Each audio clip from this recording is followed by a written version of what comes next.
एक बार ऐसा प्रयास शास्त्री जी ने भी किया था, लेकिन वहां भी दुर्भाग्य क्या हुआ कि शास्त्री जी ये प्रयास को शुरू करके ताशकंद गए समझौता करने पाकिस्तान से जनवरी 1966 में, और वहां से जीवित वापस नहीं लौटे।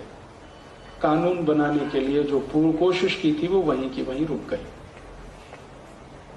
उसके बाद इस देश में आखिरी कोई प्रधानमंत्री था जिसने गोरक्षा का कानून बनाने का प्रयास किया, वो थे श्री अटल बिहारी वाजपेयी, जिन्होंने सवेरे सवेरे लोकसभा में एक विधेयक लाया और शाम को उसे वापस ले लिया। क्यों? तो श्री अटल बिहारी वाजपेयी की सरकार को समर्थन देने वाली दो बड़ी राजनीतिक पार्टियां, एक का नाम तेलुगु देशम और दूसरी तृणमूल कांग्रेस, दोनों ने लोकसभा में कहा कि अगर ये विधेयक आएगा और बहस होगी तो हम अभी सरकार से समर्थन वापस लेते हैं और सरकार गिराते हैं। ममता बनर्जी ने जब ये बयान दिया लोकसभा में, तो बाहर आते ही उनको पत्रकारों ने पूछा कि आप ऐसा क्यों बोल रही हैं, गाय की हत्या बंद हो जाने दीजिए, बहुत समय से ये चल रहा है मामला। तो ममता बनर्जी ने जोर से कहा कि गाय का मांस खाना मेरा मौलिक अधिकार है, कोई कैसे रोक सकता है। किसी पत्रकार ने याद दिलाया कि आप तो ब्राह्मण हैं, पंडित हैं, बंगाली, और आप ऐसा बोलते हैं। उसने कहा सो व्हाट। और दूसरी तरफ ये जो तृणमूल कांग्रेस जैसी ही एक पार्टी है तेलुगु देशम, उसका जो मुख्य चंद्रबाबू नायडू, उसने हैदराबाद में बयान दिया कि अगर सरकार ने गोहत्या का विधेयक पारित कराया तो कल समर्थन हम वापस लेते। तो श्री अटल बिहारी वाजपेयी अपनी सरकार बचाने के चक्कर में वो बिल जो सवेरे लाया वो शाम को बिना बहस के वापस ले लिया। सरकार बचाना उस समय उनके लिए मुख्य था, गो हत्या रुकवाना मुख्य नहीं बना। मैंने अटल जी को उस समय एक चिट्ठी लिखी थी कि काश आपने सरकार गिर जाने दी होती इस मुद्दे पर, तो गारंटी की बात थी कि अगली बार आप 2/3 मेजोरिटी से इस देश में चुनकर आते।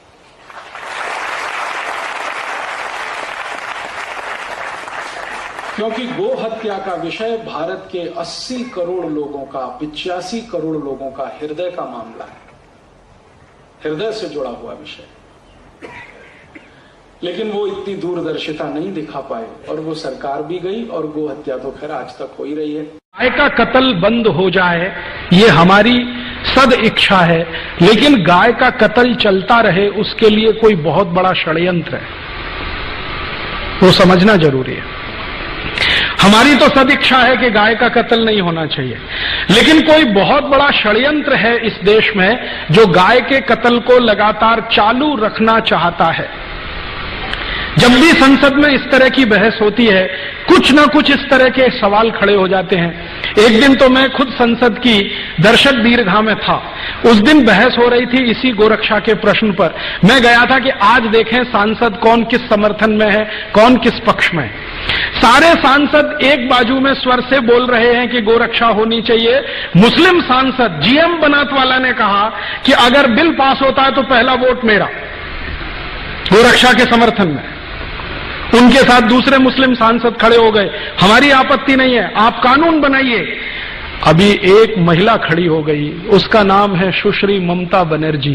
उसने कहा गाय का मांस खाना मेरा मौलिक अधिकार है, उसका क्या होगा?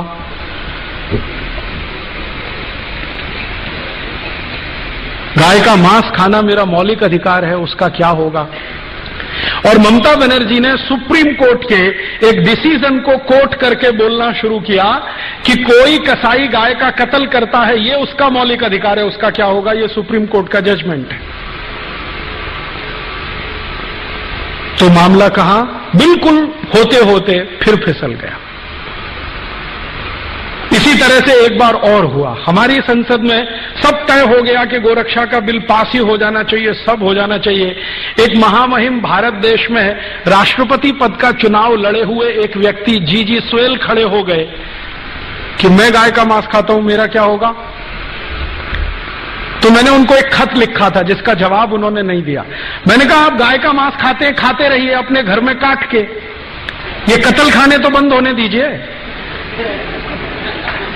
आपको गाय का मांस खाना है, आप अपने घर में कत्ल करिए, काटिए, उसे खाइए, आप में हिम्मत है तो अपने घर में गाय को काटिए, खाइए।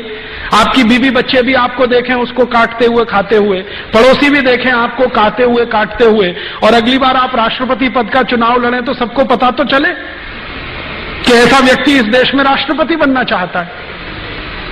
जवाब नहीं दिया उसके बाद, क्योंकि इस तर्क में क्या बुराई है? आपको गाय का मांस खाना है, ठीक है, खाइए ना, घर में काटिए, खाइए। ये कत्ल खाने क्यों चाहिए आपको?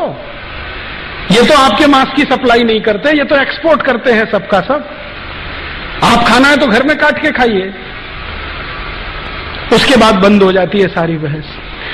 पिछले आजादी के 58-59 सालों में संसद में 4 बार गंभीरता से गोरक्षा पर बहस हुई है, प्रस्ताव पारित होने तक आया है, वोट करने तक नौबत आई है, लेकिन किसी न किसी कारण से वो अटकता गया है।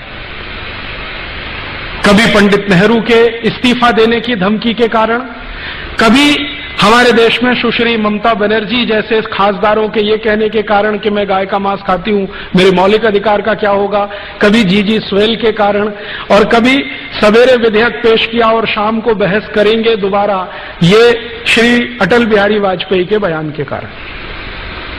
हर बार ये हुआ है।